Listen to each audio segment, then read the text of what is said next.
మనం ఒకసారి నిలబడి ఉండగా దేవుని యొక్క పరిశుద్ధ గ్రంథం చిన్న లేఖన భాగం చదువుకుందాం. జకరియా గ్రంథము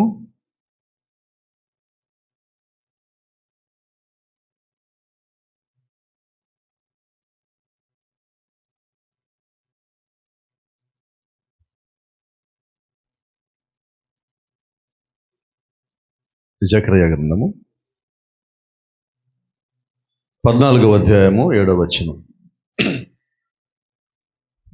book of Zechariah chapter 14 and verse 7.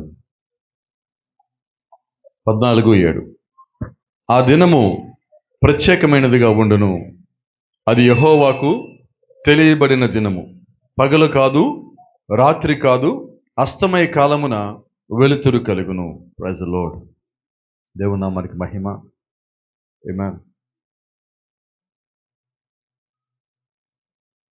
అలాగే 1 కొరింథీ 15వ అధ్యాయము 49-50 వచనాలు.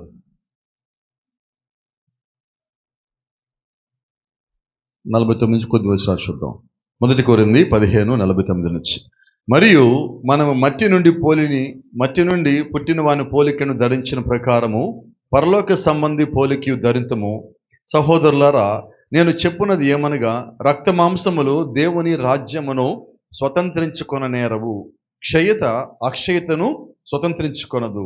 ఇదిగో మీకు ఒక మర్మము తెలుపుచున్నాను. మనమందరము నిద్రించము, కానీ నిమిషములో ఒక రెప్పపాటున కడబోర మోగగానే మనమందరము మార్పు పొందుదుము. బోర మోగును, అప్పుడు మృతులు అక్షయులుగా లేపబడుదురు, మనము మార్పు పొందుదుము. Praise the lord. అలాగే 1 దెస్సలోనికీయులు 4వ అధ్యాయము 16వ వచనం నుంచి ఒక 2-3 వచనాలు చూద్దాం. 2 వచనాలు. 1 దెస్సలోనికీయులకు రాసిన పత్రిక 4వ అధ్యాయం 16-17 వచనాలు. ఆర్భాటముతోనూ ప్రధాన దూత శబ్దముతోనూ దేవుని బోరతోనూ పరలోకం నుండి ప్రభు దిగివచ్చును. క్రీస్తునందుండి మృతులైన వారు మొదట లేతురు. ఆ మీదట సజీవులమై నిలిచి ఉండి మనము వారితో కూడా ఏకముగా ప్రభువును ఎదుర్కొనుటకు ఆకాశ మండలమునకు మేఘముల మీద కొనిపోబడదము. కాగా మనము సదాకాలము ప్రభువుతో కూడా ఉందుము. Praise the lord. ప్రార్థన చేసుకుందాం. పరిశుద్ధుడా, జీవముగల దేవా, జీవాధిపతి నాయన, ఈ సాయంకాలం మరొకసారి మేమందరము వినయముగా తరలించుటకు, ప్రార్థన ద్వారా నేను సమీపించుటకు, నీ వాక్యం వినటానికి మేమందరం ప్రభా నీ వాక్యం అనే బల్ల చుట్టూ చేరి ఉండగా నీ పరిశుద్ధాత్మ రంగమే తీసుకువచ్చి నాతోనూ మాతోనూ సూటిగా తేటగా స్పష్టముగా మాట్లాడి మా మధ్యలోని మహిమ ఘనత ప్రభావాలు మీరు మాత్రం పొందుకొనమని ప్రభువైన యేసు క్రీస్తు నీ నామములో ప్రార్థన చేస్తూ ఉన్నాం. ఆమేన్. God bless you. దయచేసి కూర్చుందాం.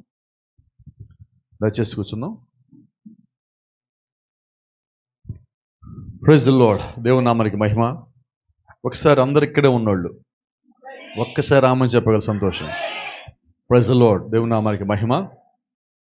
మరి ఒక ప్రత్యేకమైన కూడిక ఇది. కేవలము ఇక్కడికి వచ్చి ఒక సంవత్సరం అయినది మనం కూడిక పెట్టుకోవటం అనే కాదు. ఇది ఒక ప్రయాస, ఒక భారము, ఒక ప్రయత్నము, ఒక ప్రయాణము అన్నీ కలిపి ఇక్కడ ఉన్నాయి. అలాగే ఈరోజు ఇంచుమించుగా ఒకళ్ళు కాదు, ఇద్దరు కాదు, 3 బర్త్డేలు ఈరోజు. మరి అన్నిటికీ కారణమైనది కూడిక. ఇద్దరు మరి ఈరోజు కలిశారు, పుట్టినరోజు చేసుకున్న వాళ్ళు. మరి రేపు ఒకళ్ళు కలుస్తారు మనతో పాటు అనుకుంటున్నాను. ఆమేన్. ఏదైనా ఒక ప్రత్యేకమైన కూడిక. అలాగే ఈరోజు మనతో పాటు ఈ వారంలో పుట్టిన వాళ్ళు 2 ఉన్నారు. మరి ఇక్కడ అయినది అక్కడ ఆమె ఇద్దరు కూర్చున్న వాళ్ళు ఇద్దరు కూడా, అంటే బాప్టిజం పొందిన వాళ్ళు నా దృష్టిలో పుట్టడం అంటే. మరి ఈ పుట్టుక ఆ పుట్టుక 2 ఈ రాత్రి మన మధ్యలోనే ఉన్నాయి. అయితే లేఖనం సెలవిస్తున్నది, రక్త మాంసములు పరలోక రాజ్యమును స్వతంత్రించుకొననేరవు. కాబట్టి ఈ రక్త మాంసంలో ఉన్న శరీరము మార్పు చెంది రూపాంతరం చెందితేనే పరలోకం. ఇది ఇలాగే పరలోకం పోదు. అందుకని దేవుడు ఏం చేశాడంటే, మనము నిత్యరాజ్యంలోకి వెళ్ళాలి అంటే ఈ శరీరం విడిచిపెట్టాలని దీని గురించి బాధపడాలా, అది పొందుకుంటామని చెప్పి ఆనందపడాలా, నీకు తెలియాలంటే నువ్వు ఒక బయలుపాటుని కలిగి ఉండాలంటే దాని కొరకు దేవుడు నీకు పరిపూర్ణమైన వాక్యం ఇచ్చాడు. ఆ వాక్యం ఇవ్వటానికి దేవుడు సంఘాలను కట్టాడు. దాని కొరకు సేవకులను పైకి లేపారు. కాబట్టి చర్చి కట్టిన దేని కొరకంటే విశ్వాస కొరకే. సంఘము నిలబడింది విశ్వాస కొరకే. సేవకులు వచ్చింది విశ్వాసుల కొరకే. దేవుడి కిందకు వచ్చింది విశ్వాసుల కొరకే. అయితే ఎందుకు దేవుడు కిందకి దిగి వచ్చారంటే, దేవుడు దిగి వచ్చిన ఉద్దేశం వల్ల ఒకటే, ఆయన కేవలం కిందకి దిగి వచ్చి నేను నీ కొరకు రక్తం కాచాను, నువ్వు ఒక ఈస్టరో ఒక క్రిస్మస్ ఒక పండగ చేసుకో అని చెప్పడానికి దేవుడు కిందకి దిగి రాలేదు. కానీ ఆయన కిందకి దిగి వచ్చిన ఉద్దేశం ఏంటంటే, ఆయన ఒక రాకడ ఉద్దేశము, ఆయన నీ కొరకు రక్తం కాచిన ఉద్దేశం ఏంటంటే, నువ్వు సంపూర్ణంగా వాక్యం విని వాక్యము తెలుసుకొని దాన్ని నమ్మి దాన్ని వెంబడించి దాని ప్రకారంగా జీవించినప్పుడు ఆయన రెండవ రాకడకి నిన్ను రెడీ చేయటానికే ఆయన మొదటి రాకడ. కాబట్టి ఆయన రాకడ దేనికంటే నన్ను సిద్ధపరచడానికి, ఆయన రాకడ దేనికంటే దేవుడు ఆయన యొక్క స్వరూపంలోకి ఆయన యొక్క సారూప్యంలోకి నన్ను మార్చడానికి దేవుడు కిందకు వచ్చాడు. Yes lord. ఇంత మనం చదివే మొదటి వాక్యం జ్ఞాపకం ఉన్నదా? ఏం చదివామో? జకరియా 14:7. సాయంకాలమున వెలుగు కలుగును, అది పగలు కాదు రాత్రి కాదు, సాయంకాలమున వెలుగు కలుగును. బైబిల్ చెప్తున్న దాని ప్రకారంగా మనం జాగ్రత్తగా లోతుగా కానీ గమనిస్తే ఈ పూట మనం గ్రహించాల్సిన సంగతి ఏంటో తెలుసా? ఇప్పుడు మనం ఉన్నది ఆ కాలంలోనే. ఏ కాలం అది? సాయంకాలమున వెలుగు కలుగును. ఇది పగలు కాదు, ఇది రాత్రి కాదు. ఎందుకంటే బైబిల్ చెప్తా ఉన్నది యేసుక్రీస్తు రెండవ రాకడ సమయం ఎలాగుంటుందంటే, రాత్రిపూట దొంగ ఎలాగ వచ్చునో అలాగ వచ్చు. కాబట్టి ఇప్పుడు మనం ఎక్కడున్నామంటే చివరి గడియలో ఉన్నాం. We are at the last hour, చివరి గడియ. మనం మాట్లాడితే ఆ వాక్యానుసారంగా లోకరీతిగా మనకు అందరికీ తెలిసిన పద్ధతిలో కానీ మాట్లాడితే దీనికి ఒక పేరు పెట్టాం మనం, అంత్యకాలము, కడవరి కాలము, చివరి కాలము, రాకడ కాలము, సిద్ధపడే కాలము, వధువు కాలము, కోత కాలము, ఎత్తబడే కాలము, శరీరాలు మార్పు చెందే కాలము, పునరుత్థానము చెందే కాలము. ఇవన్నీ ఏంటంటే మొత్తం ఒకటే దాన్ని సూచిస్తుంది. అయితే వీటన్నిటికీ అవన్నీ మనము చూడాలంటే ఇప్పుడు ఈ గడి మనం దాటాం. కాబట్టి ఈరోజు ఈ రాత్రి మనం ఎక్కడికి వచ్చామంటే ఒక చర్చికి మనం రాలా, వాక్యం వినటానికి మనం రాలా, ఈ చివరి గడిలోని సత్యము తెలుసుకోవడానికి మనం ఇక్కడికి వచ్చాము. కాబట్టి ఏదో చర్చికి వచ్చాను, ఏదో చర్చికి వెళ్ళాను, ఒక మొక్కుబడిగా నేను ఒక చర్చికి పోయాను వెళ్ళానంటే మనం ఇంకా దేవుని యొక్క రాజ్యంలోకి వెళ్ళే వ్యక్తులుగా సిద్ధపడాల. వాక్యానుసారంగా జీవించడానికి మనం ఇంకా రెడీ అవ్వాల. ఇంకా మనం నామకార్థ క్రైస్తవులుగానే ఉన్నాం.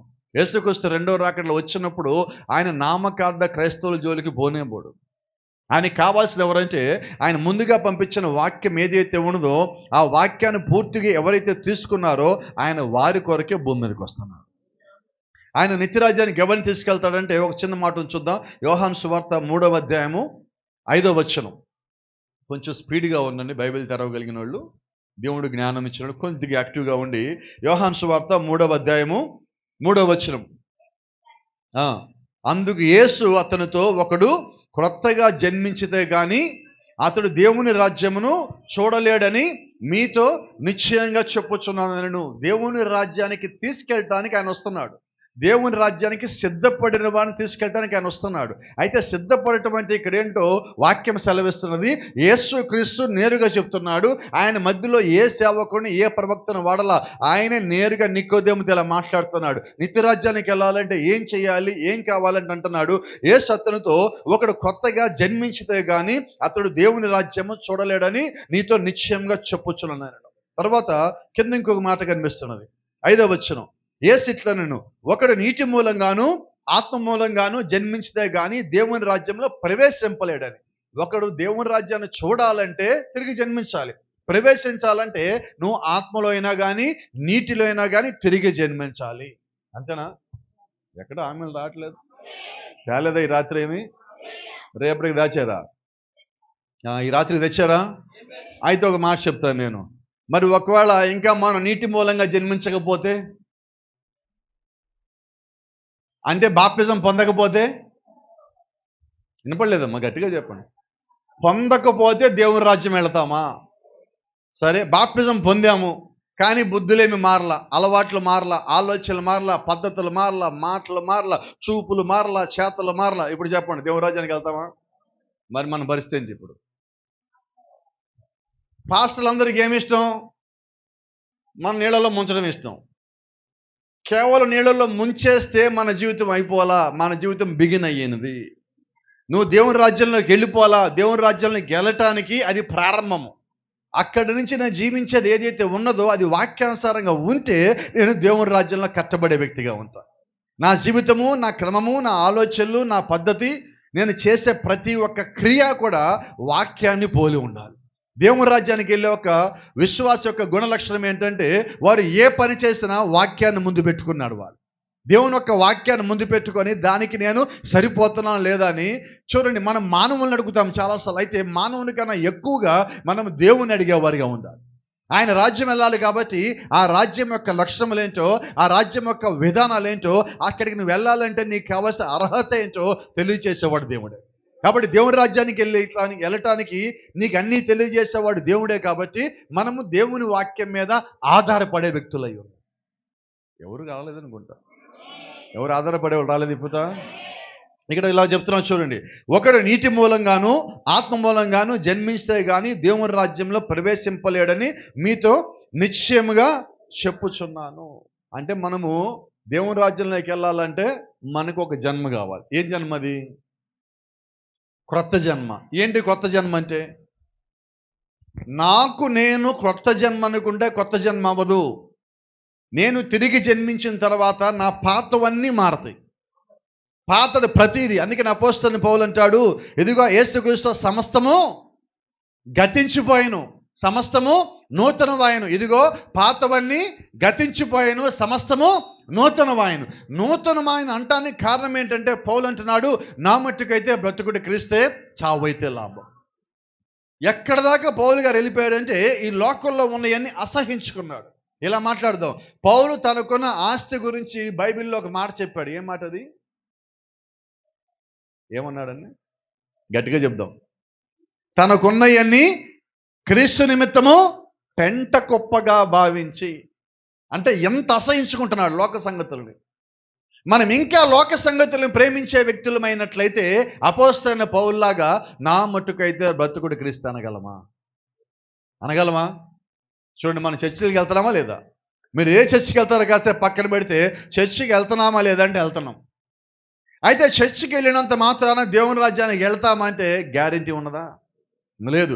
అయితే దేవుని రాజ్యానికి వెళ్ళటానికి ఒక్క గ్యారెంటీ ఉంది, అది నేను మీకు ఇస్తా. ఏంటి దేవుని రాజ్యానికి వెళ్ళటానికి గ్యారెంటీ అంటే మీ చేతుల్లో ఉన్న బైబిలే. ఉందా మీ దగ్గర బైబిల్? ఒకసారి నాకు బైబిల్ని కొద్దిగా పైకి వెళ్ళి చూపించండి. బైబిల్ తెచ్చిన వాళ్ళు, మిగతా వాళ్ళొద్దు. పక్కన వాళ్ళ బైబిల్ తీసుకొని చూపించకండి, మీ బైబిల్ మీరు చూపించండి. కొంచెం బైబిల్ ఉంటే చేయి పైకి ఎత్తండి.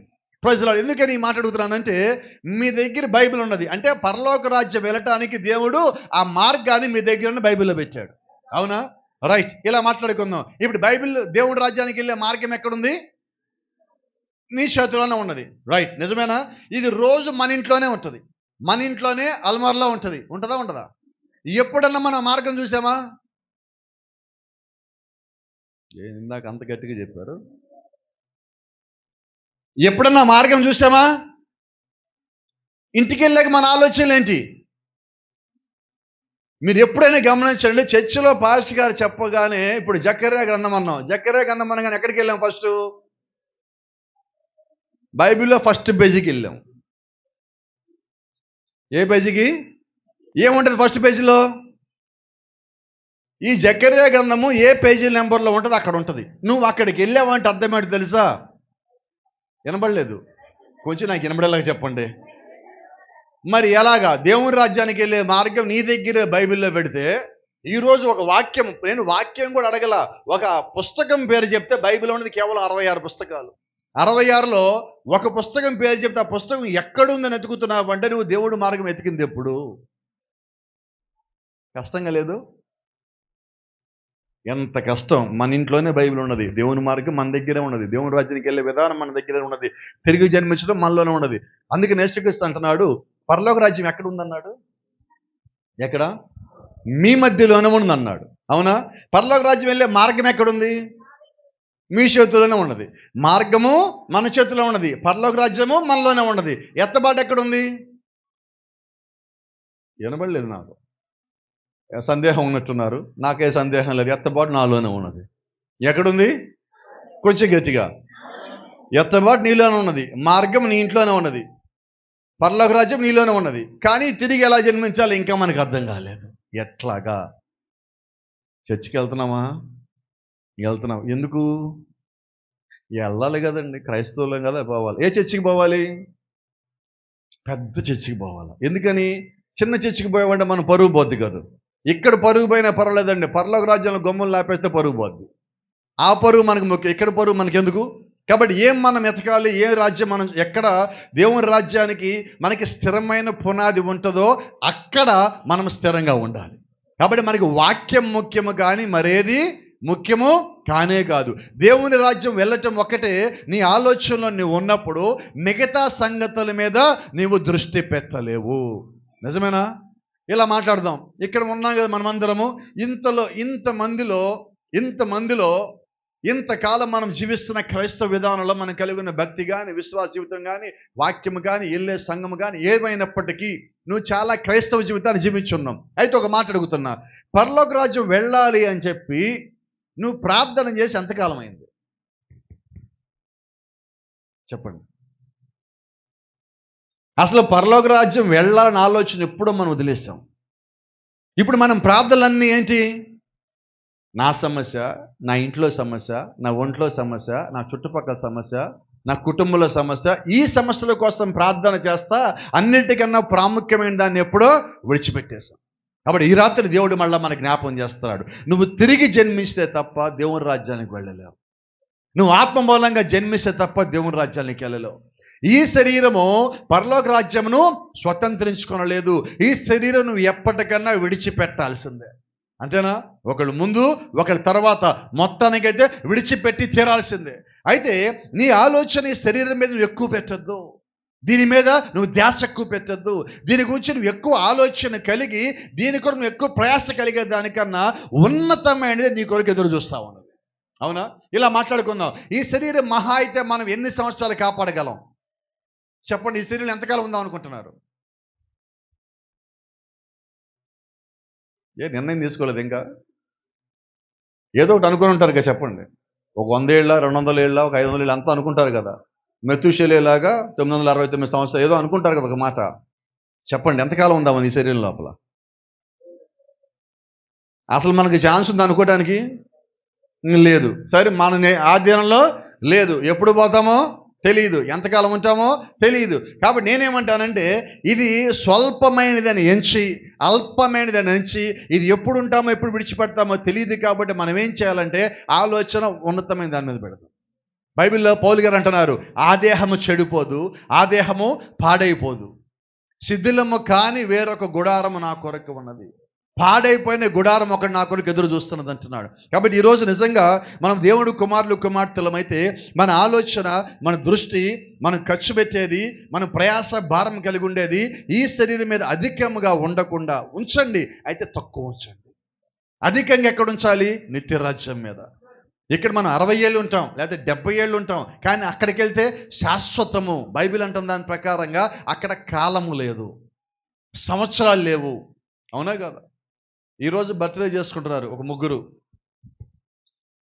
పోయిన సంవత్సరానికి ఈ సంవత్సరానికి తేడా ఏంటంటే వాళ్ళు ఏం చెప్తారో తెలుసా? 1 సంవత్సరం పెరిగింది పాస్టర్ గారు, అంతే. ఏమొచ్చింది తేడా? ఏమి రాలా. 1 సంవత్సరం పెరిగినదంటే తప్పుగా అనుకోకండి, అర్థం కావటం కోసం చెప్తున్నా.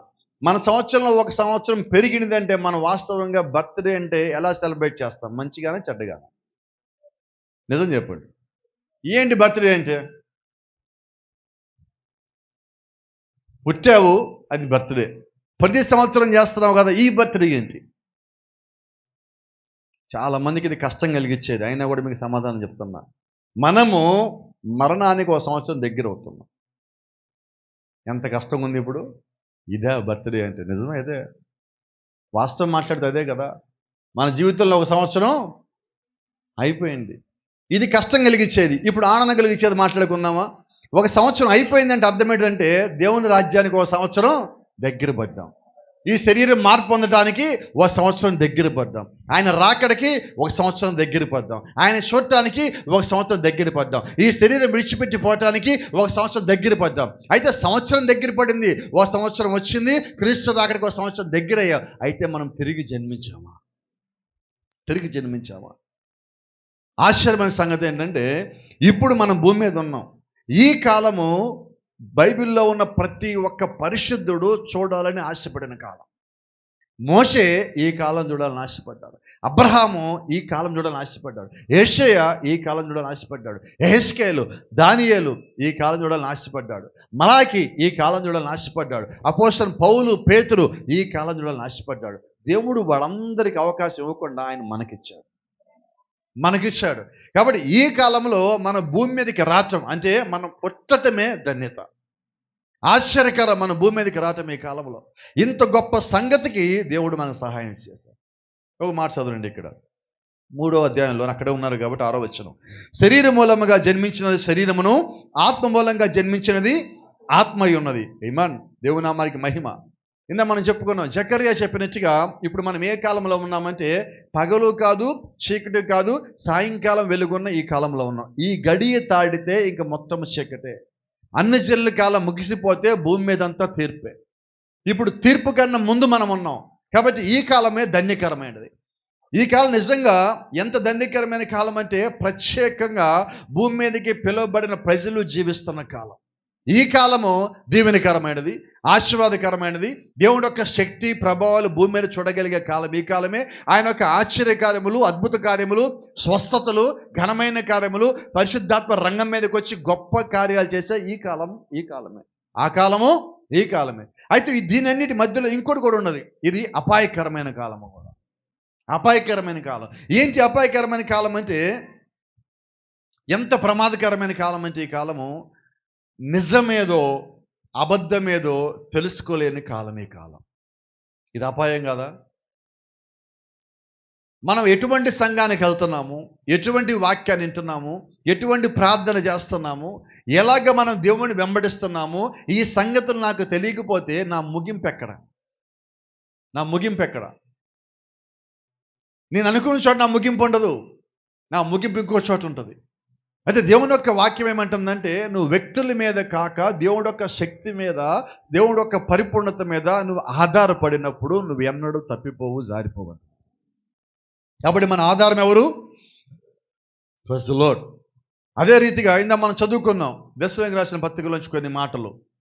కడబోర మోగగానే, కొరింథీయులో మాట్లాడిన మాట, కడబోర మోగగానే మనమందరం నిద్రించము కానీ కడబోర మోగగానే మన రెప్పపాటు కాలంలో మార్పు పొందుదుము. ఇప్పుడు మనమున్న కాలం ఈ కాలమే. ఏంటి ఈ కాలం అంటే దేవుడు ఒక కడబోర మోగే కాలం, శరీరాలు మార్పు చెందే కాలం. కాబట్టి ఈ కాలం నిజంగా ధన్యకరమైన కాలం. అయితే ఈ కాలంలో మనం సరిగ్గా వాక్యానుసారంగా లేకపోతే, వాక్యాన్ని తప్పిపోతే, వాక్యాన్ని విడిచిపెట్టిపోయినట్లయితే, వాక్యం తెలిసి నువ్వు విడిచిపెట్టిపోయినట్లయితే పాతాళానికి పోయే కాలం కూడా ఇది. ఎంత జాగ్రత్తగా మనం ఈ కాలంలో ఉండాలి. ఇప్పుడు అపాయము మనతో పాటే ఉంటుంది. అదే సమయంలో దేవుడి దీవెన ఆశీర్వాదం కూడా మనతో పాటే ఉండదు. ఆయన రాజ్యానికి మనం రెడీ చేస్తున్నాము, ఆయన రాజ్యానికి మనం రెడీ అవుతున్నాము. ఇదంతా ఒక పక్కన జరుగుతూ ఉంటే అపవాది వాడి పనులు, వాడి ప్రయత్నాలు నీ జీవితంలో ప్రారంభించే ఉంటాడు. అవునా కాదు? ఈరోజు మనం వేరే ఒక ఊరికి వెళ్ళి ఇంటికి వచ్చామంటే దాని అర్థం ఏంటో చెప్పనా? దేవుడు మనల్ని దీవించాడు. అంతేనా?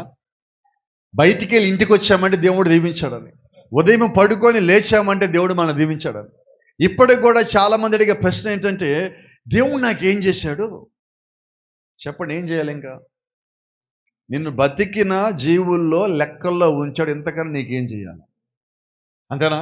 దేవుడు నన్ను భూమి మీద ఉంచింది దేని కొరకంటే 2 పనులు. ఒకటి, నేను సరి చేసుకోవడానికి, ఇంకా నేను పరిపూర్ణతలోకి రావటానికి. రెండోది, ఆయన కొరకు నేను ఏదో చేయవలసి ఉన్నా. ఎప్పుడు జ్ఞాపకం పెట్టుకోండి, మనము భూమి మీద దేవుడి కొరకు చేయవలసిన పని ముగిసిపోయినప్పుడు వెంటనే ఇక్కడి నుంచి వెళ్ళిపోవాలి. నా సూట్ కేసు సర్దుకున్న 10 జతలు బట్టలు పెట్టుకుని నాకు 10 ఏళ్ళు ఇవ్వు దేవా అంటే ఆయన ఇచ్చే దేవుడు కాదు. నీకు ఎంతవరకో ముందే లెక్క అయిపోయినది. ఆ లెక్క ప్రకారం మనం భూమి మీద ఉండాలి. కాబట్టి ఇప్పుడు రాకడ ఎప్పుడొస్తో మనకు తెలియదు. నువ్వు రాకడ వచ్చాక జీవించాలని కోరుకోవద్దు. నువ్వు రాకడ వచ్చాక జీవించాలని కోరుకుంటే నిత్య రాజ్యంలోనే కానీ భూమి మీద జీవించాలని కోరుకోవద్దు. ఎందుకంటే రాకడ తర్వాత భూమి మీద ఉన్నది మొత్తం ఏంటంటే ఒకటే, తీర్పు, అపాయము, శోధన, హింస. వాటి మధ్యలో మనం ఉండటం అవసరమా? చెప్పండి, ఉండటం అవసరమా? ఒక చిన్న మాట మీకు జ్ఞాపం చేస్తా. మొన్న ఇంకొక వారం రోజులు పెట్రోల్ సమస్య వస్తే మనందరి పరిస్థితి ఏంటి? ఇంకొక 2 నెలలు గ్యాస్ ఇబ్బంది అయితే మన పరిస్థితి ఏంటి? చెప్పండి. ఈరోజు షాపింగ్ మాల్కి వెళ్ళాం మధ్యాహ్నం. వెళ్ళి మా మిస్సెస్ అండి ఎలక్ట్రిక్ కుక్కర్ కొందాం అంటున్నది. షాపులోకి వెళ్తే ఏ షాపులో ఎలక్ట్రిక్ రైస్ కుక్కర్ లేవు. ఏం జరిగినది? మీరు చెప్పగలరు, తెలివైన వాళ్ళు చెప్పండి నా సమాధానం. ఏంటంటారు కారణం? వినపడలేదు. గ్యాస్ రాదని, గ్యాస్ లేకపోయినా రైస్ వండుకుంటే ఇంట్లో ఏదో ఒకటి వేసుకుని తినొచ్చు, కొద్ది కాలం బతికుందామని కోరిక. ఇదే కదా అల్టిమేట్గా. అయితే ఏంటి కోరిక? బతికుండాలని. అయితే వాస్తవంగా మనకేం అర్థం కావాలంటే, సరే ఇది మంచిది నేను కాదంటల్లా, ఎంతకాలం అలా బతుకుంటారు అంటే ముగింపుకు వచ్చామంటే అది ఒక సూచన. కానీ మన సిద్ధపడి ఎలాగ ఉండదంటే, అక్కడికి పోయి 2000 4000 చూడండి, 2000 రైస్ కుక్కర్ ఇప్పుడు 6000 ఉంది బయట. ఎందుకని? నీ భయాన్ని వాడు క్యాష్ చేసుకుంటున్నాడు.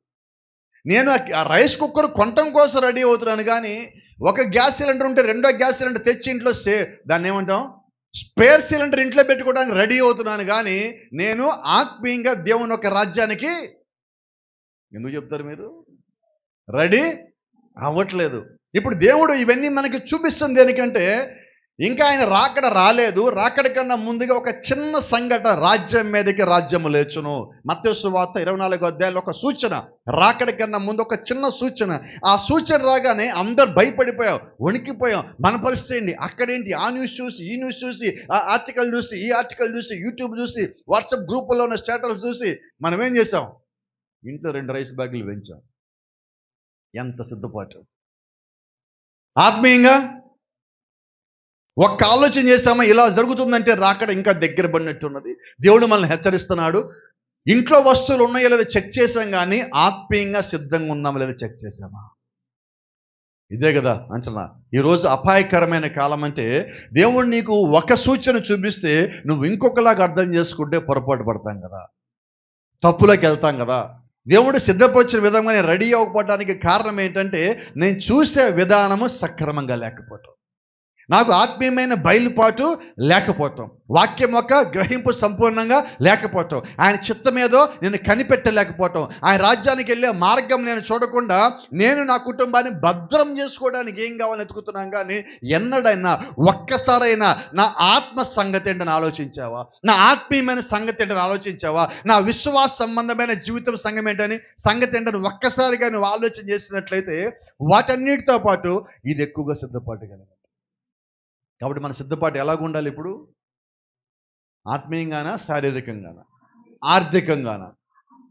ఇక్కడున్న వాళ్ళందరికీ ముఖ్యంగా ఒక మాట చెప్తా. ఫస్ట్ మనం విలువిచ్చే దేనికి? ఆత్మీయమా, ఆరోగ్యమా? గట్టిగా చెప్పరు. ఆరోగ్యం. సరే, ఆరోగ్యమా, ఆర్థికమా? ఆర్థికమే. చూడండి, సగం మంది కోపం తెచ్చుకుని నేను ఉన్నది చెప్పాలి కదా. మనకి తలనొప్పి రాగానే డాక్టర్ దగ్గరికి వెళ్తామా, వెళ్ళమా? వెళ్ళము. ఎందుకు అబద్ధాలు చెప్తారు? ఫస్ట్ ఏం చేస్తారు? ఇంట్లో ఆల్రెడీ ఉంటాయి. పోయినసారి తలనొప్పి వచ్చినప్పుడు వాడదాం చూసారా, అవి వాడాలా. పోయినసారి ఎందుకు తలనొప్పి వచ్చిందో నీకు తెలీదు, డాక్టర్ గారు ఎందుకు ఇచ్చారో నీకు తెలీదు, నీకు సగమే తెలుసు, కాబట్టి అది వాడు. అది తగ్గిందా? తగ్గల. ఇప్పుడు ఎక్కడికి వెళ్తాం? నేను పడలేదు, చెప్పండి త్వరగా. మెడికల్ షాపు దూరంగా ఉంటుంది, పోము. మన ఇంటి దగ్గర ఒక చిల్లర కొట్టు ఉంటుంది, ఆ చిల్లర కొట్టులో వాడు మందులు కూడా అమ్ముతాడు. ఇప్పుడు ఎక్కడికి వెళ్తాం? వాడు చింతపండు చేతులతో నీకు మెడిసిన్ ఒకటి ఇస్తాడు, అది వేసుకుంటావు. తగ్గిందా? తగ్గదు. తర్వాత ఎక్కడికి వెళ్తాం? అప్పుడు మెడికల్ షాప్కి పోతాం. పోయి ఏమంటాం? అది ఏదో డాక్టర్ గారు ఇచ్చారు, పోయినసారి టాబ్లెట్ వేసుకున్నా తగ్గలేదు అంటాం. వాడు ఏం చేస్తాడు? వాడుకున్న జ్ఞానంతో ఒక 2 టాబ్లెట్లు నీకు ఇచ్చి, పొద్దున్న ఒకటి, సాయంత్రం ఒకటి. వాడు ఒక మాట చెప్తాడు, ఒక మంచి మాట చెప్తాడు లాస్ట్లో. అప్పుడు కూడా తగ్గకపోతే డాక్టర్ గారి దగ్గరికి వెళ్ళాలంట. సరే, పొద్దున్న కూడా తగ్గల, చెప్పండి త్వరగా నాకు. వెళ్తామా? వెళ్ళం. డాక్టర్ దగ్గరికి వెళ్తామా? వెళ్ళం. మన వీధి మొదట్లో ఒక డాక్టర్ ఉంటాడు. ఎవరో డాక్టరు? RMP doctor. ఆర్ఎంపీని ఎవరైనా డాక్టర్ అంటారా? కానీ మనం ఏమంటాం? మనమే డాక్టర్. వాళ్ళ దగ్గరికి పోతాం. ఫస్ట్ వాళ్ళు ఏం చేస్తారు? ముందు నువ్వు కూర్చో అంటాడు. నువ్వు ఏమైనా చెప్పు, ముందు అడిగి ఇంజక్షన్ చేయండి, ఒక తర్వాత మాట్లాడదాం అంటాడు. మనకు అలవాటు ఏంటంటే వాడు ఇంజక్షన్ చేస్తే మనం తగ్గిపోతుంది, అంతేనా? అక్కడ తగ్గకపోతే 2 వారం రోజులు నీకు మెడిసిన్ ఇస్తాడు. వాడి దగ్గర ఉన్న ఇవన్నీ శాంపిల్స్ అన్ని రాసి నీకు పంపిస్తాడు. లాస్ట్కి ఏమంటాడు, ఇది కూడా తగ్గకపోతే నువ్వు పెద్ద డాక్టర్ దగ్గరికి పో అంటాడు. ఎప్పుడు వెళ్తాం మనం పెద్ద డాక్టర్ దగ్గరికి? మనకున్న సమస్య పెద్దది అని ఇంకో భాష ఏదో ఉంటుంది చెప్పండి, ముదిరిపోయాక వెళ్తాం మనం, అంతేనా? ఇప్పుడు నేను కూడా ఏమంటున్నానంటే, నీకు సమస్య చిన్నది రాగానే ముందు దేవుడి దగ్గరికి రా. అక్కడికి పోయి ఒక సలహా అడిగి, ఇక్కడికి పోయి సలహా అడిగి, వాళ్ళు చెప్పారని వీళ్ళు చెప్పారని నువ్వు చేయాల్సిన మొత్తం చేసి లాస్ట్కి దేవుడి దగ్గర రావడానికి మనం చేసే ఆలస్యం ఏదైతే ఉన్నదో అది ప్రమాదకరమైనది. ఇప్పుడు నువ్వు ఆ కాలంలో ఉన్నావు. చాలా డేంజరస్ కాలం ఇది. ప్రతి చిన్నదానికి నువ్వు దేవుడి మీద ఆధారపడాలి, వాక్యం మీద ఆధారపడాలి, ప్రార్థన మీద ఆధారపడాలి. ఎందుకంటే మనల్ని ఎవరు ఎప్పుడు ఎక్కడ ఎలాగా వాళ్ళకి నచ్చిన మార్గం నడిపిస్తారో తెలియదు, కానీ దేవుడు ఎన్నడూ కూడా నిన్ను ఒక్కసారి తప్పు మార్గం నడిపించడు. ఎన్నడూ తప్పు మార్గంలో దేవుడు నిన్ను నడిపించడు. కారణం ఏంటంటే దేవుడు ఆయన ఉన్నదే నిన్ను సిద్ధపరచడానికి, నిన్ను తయారు చేయటానికి, నీకు వాక్యం ఇచ్చిన దేనికి, నిన్ను పరిపూర్ణతలోకి నడిపించడానికి. నీకు వాక్యం ఇచ్చిన దేనికంటే నీకు వివేచన రావటానికి. నీకు వాక్యం ఇచ్చిన దేనికంటే నువ్వు బయలుపాలు కలిగి ఉండటానికి. నీకు వాక్యం ఇచ్చిన దేనికంటే నువ్వు వాక్యం మీద సంపూర్ణంగా ఆనుకొని నమ్మకంగాను, విశ్వాసంగాను, బలంగాను ఆయన వెంబడిస్తావని చెప్పి దేవుడు నీ కొరకు సత్యవాక్యం ఇచ్చున్నాడు. అయితే మన సత్యవాక్యాన్ని తీసుకోవడానికి బదులుగా ఇప్పటికి కూడా మనం చేస్తున్న పని ఒకటే, మానవుల మీద ఆధారపడ్డాం. ఇది దేవుని రాజ్యానికి వెళ్ళే కాలము. మనం మానవుల మీద నుంచి తిరిగి దేవుడి వైపు తిరగాల్సిన కాలం ఈ కాలమే. అందుకని బైబిల్ అంటున్నది, ఒకటి ఆత్మ మూలంగాను నీటి మూలంగాను జన్మిస్తే తప్ప వాడిలో ఉన్న పాత సంగతులు గతించవు. ఈరోజు మనలో ఉన్న పాతయన్ని గతించాల. అయితే ఈరోజు మనం ఎటువంటి పరిశుద్ధులుగా మారి ఉన్నామని చెప్పొచ్చు. ఒక మాట చెప్పొచ్చా లేదా? కోపాలు వస్తాయేమో, పర్వాలేదా? వస్తాయి రావా? వస్తాయి. అయినా కూడా నేను చెప్తాను, ఎందుకంటే మీ కోపం కన్నా కూడా నాకు ఆయన కోపం ముఖ్యం కదా, అంతేనా? మనం ఈరోజు ఆత్మీయమైన సిద్ధపాటు కలిగి ఉన్నామంటే మన దగ్గర సమాధానం ఏమున్నది? రెడీయా? ఒకవేళ ఈ రాత్రే దేవుని యొక్క రాజ్యం వస్తే మనం రెడీయా? కాదండి. ఎక్కడ మనం సిద్ధపాటు కలిగలేము. ఈరోజు చర్చ్ అంటే నేను చర్చికి వెళ్ళాలి రావాలి అంతే. చర్చిలో ఏం చెప్పాడో తెలియదు, ఏం విన్నామో తెలియదు. చర్చికి వచ్చామా వెళ్ళామా, వచ్చామా వెళ్ళామా. అయితే ప్రతి క్రైస్తవుని జీవితంలో కొంతకాలం అటువంటి భక్తి కూడా నడుస్తుంది, భక్తి లేని భక్తి జీవితం కూడా నడుస్తుంది. అయితే అది ఇంకా నువ్వు తిరిగి జన్మించని కాలం. అది నువ్వు ఎప్పుడైతే తిరిగి జన్మించావో నీ భక్తి జీవితంతో పాటు నీ వ్యక్తి జీవితం కూడా మారుతుంది. ఈరోజు భక్తి జీవితాన్ని మనం చూపించుకుంటున్నాం. దీనికి మీకు ఉదాహరణకు చెప్తాను. చర్చిలో ఉన్నప్పుడు మన భాష అంతా ఎలాగుంటుంది చెప్పండి?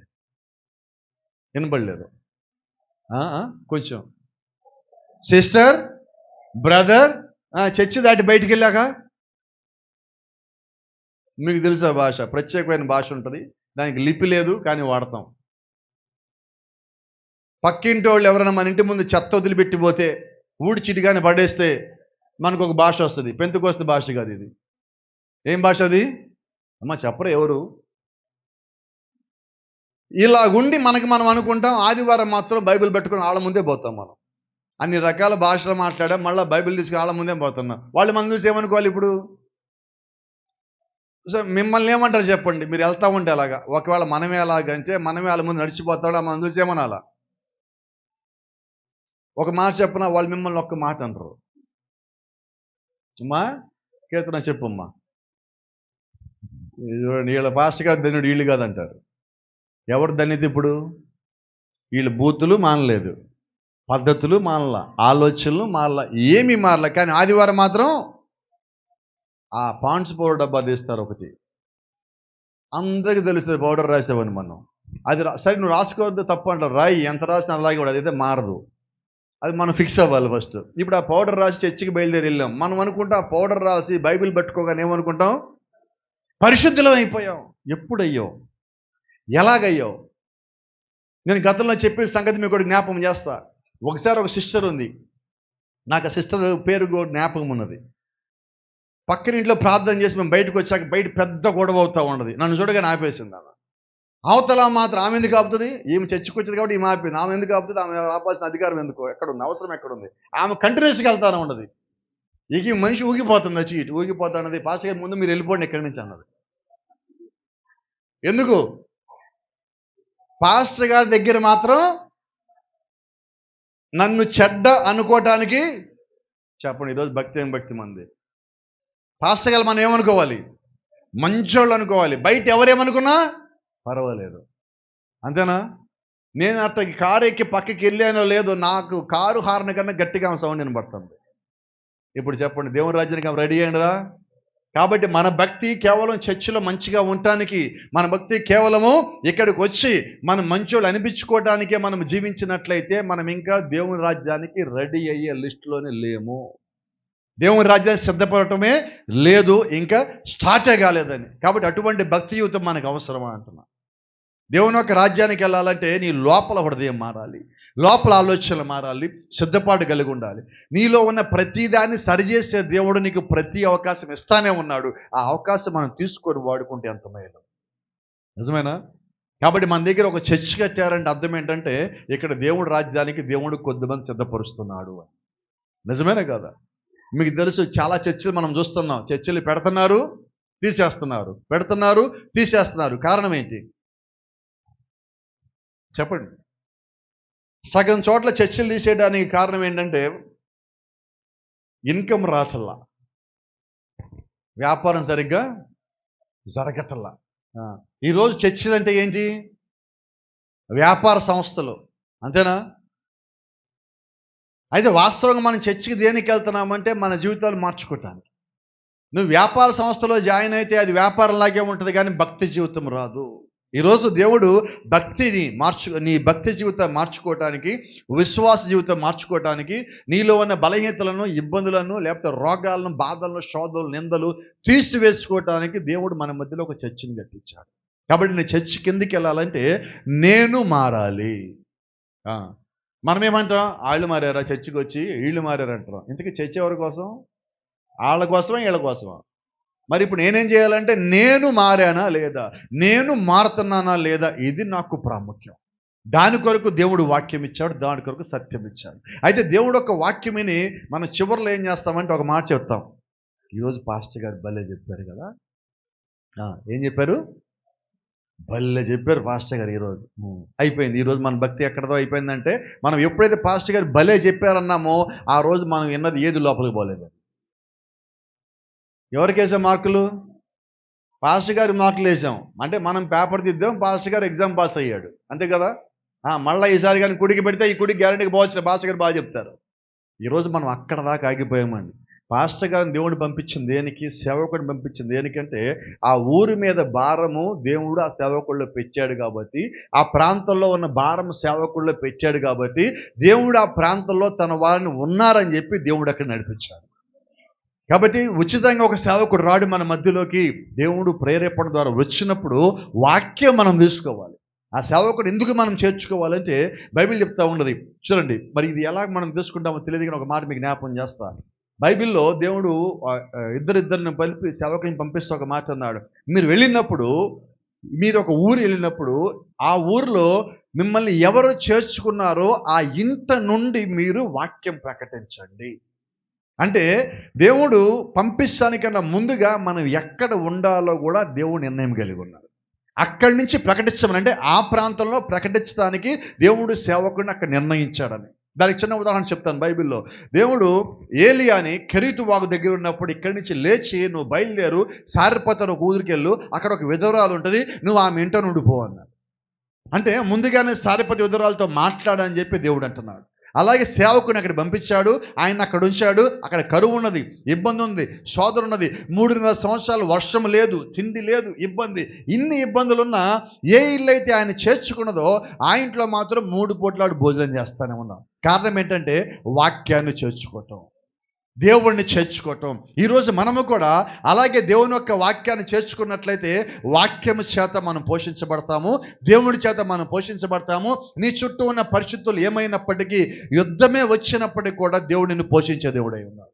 ఆయన కృపలో నిన్ను భద్రపరిచే దేవుడై ఉన్నాడు. ఆయన నిరంతరము దీవించే దేవుడై ఉన్నాడు. నీ చుట్టూ ఆయన కంచి వేసే దేవుడై ఉన్నాడు. ఆయన దూతలతో నీ చుట్టూ కాపలా ఉంచే దేవుడై ఉన్నాడు. నీకు కావాల్సిన సమస్తాన్ని ఏర్పరిచే యెహోవా ఈరేగా ఆయన నీ కొరకు జీవిస్తూనే ఉన్నాడు. అన్ని సమకూర్చువాడు ఆయనే కదా.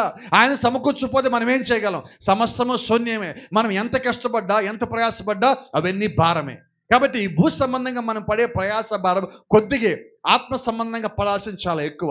ఈ భూ సంబంధమైన శరీరంలో ఉండగానే ఆత్మ సంబంధమైన వాటి కొరకు, అనగా పరిశుద్ధాత్మ చేత నడిపించబడట మనకి ప్రాముఖ్యం. ఈ జీవితం విడిచిపెట్టి మరొక జీవితం మనం పొందుకోబోతున్నాం. కాబట్టి ఈ రక్త మాంసాలు ఉండగానే మనము తిరిగి జన్మించాలా, ఆత్మ కొరకు జన్మించాలా. ఒకవేళ నీటి మూలంగా మనం జన్మించవచ్చు, ఆత్మ మూలంగా జన్మించవచ్చు. నువ్వు ఎలాగైనా తిరిగి జన్మిస్తేనే దేవుని రాజ్యంలోకి అడుగు పెడతావు. కాబట్టి మనకు ఒక్కరికి ప్రతి సంవత్సరం జనవరి 1 ఒక తీర్మానం కలిగి ఉంటాం. ఈ సంవత్సరం అయ్యేలోపు ఈ పని చేయాలి, ఈ సంవత్సరం అయ్యేలోపు ఈ పని చేయాలి. కొద్దిమందికి బైబిల్ పూర్తి చేయాలని, కొద్దిమంది వాళ్ళకున్న బ్యాక్లాగ్స్ పూర్తి చేయాలని, కొద్దిమంది ఉద్యోగం సంపాదించాలని, కొద్దిమంది ఎలాగే ఈ సంవత్సరం అయ్యేలోపు పెళ్లి చేసేసుకోవాలని ఏదో ఒక నిర్ణయాలు కలిగి ఉంటారు. నిర్ణయం ఏదైనప్పటికీ ఈ రాత్రి మీకు మాట చెప్తున్నా, అవన్నీ భూ సంబంధం కాసేపు పక్కన పెట్టి ముందు నేను పరిశుద్ధాత్మను పొందుకోవాలి ప్రభువా, ముందు నేను తిరిగి జన్మించాలి ప్రభువా, నీ రాజ్యానికి సిద్ధపడాలి ప్రభువా. ఆశ్చర్యం చెప్పనా, నువ్వు దేవుడి రాజ్యం కొరకు సిద్ధపడితే దేవుడి రాజ్యంలో ఉండేవారి కొరకు దేవుడు సమస్తం ముందే ఇక్కడ ప్లాన్ చేసి పెట్టాడు. కాబట్టి నేను దేవుడి రాజ్యంలోకి అడుగు పెట్టానా, నా కొరకు ఉన్న ప్లాన్ మొత్తం నా జీవితంలో పనిచేస్తుంది. నేను మిగతా వాటి కొరకు ప్రార్థన చేయక్కర్లా, అవన్నీ నా కొరకు రెడీ చేయబడి ఉంటాయి. కాబట్టి ఆత్మ నువ్వు పొందుకున్నావా, ఆత్మ చుట్టూ అన్ని కట్టబడి ఉంటాయి, ఆత్మ చుట్టూ అన్ని సిద్ధపరచబడి ఉంటాయి. కాబట్టి తిరిగి జన్మించడం అనేది మన జీవితంలో అన్నింటికన్నా ప్రాముఖ్యమైనది. అది మనకి ఈ రాత్రి అవసరమై ఉన్నది. God bless you. దేవుడు మిమ్మల్ని దీవించును గాక. షలాం.